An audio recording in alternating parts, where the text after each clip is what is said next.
tay đo tao bị như nát ừ đo tao bị như nè mẹ bay nhá thấy được nghe một tiếng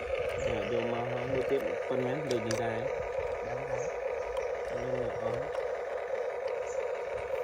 xem muốn được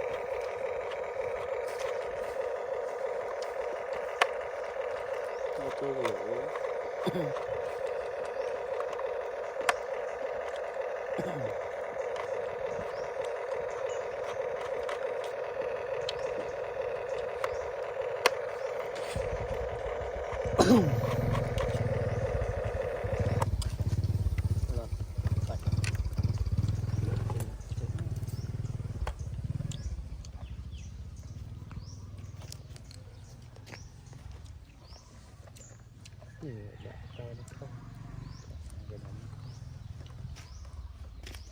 bạn ăn thôi không chê đâu được bột mì tươi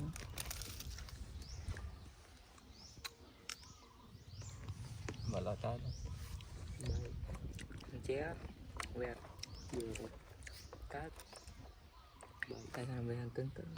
ăn cho thật bậy ăn xoài ghê sao chú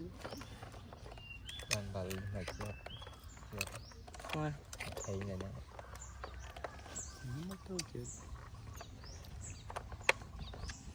ăn bậy chết này chết ta chết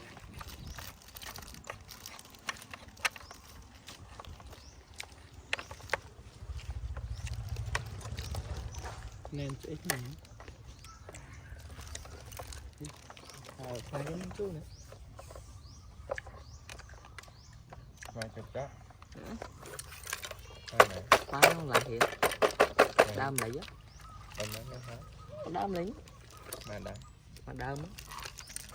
nó lại nè rồi tôi đi đâu bây cha hả đi lại tôi mơ mơ gió tranh mà mơ lại mà em đã tăng lên năm hai rồi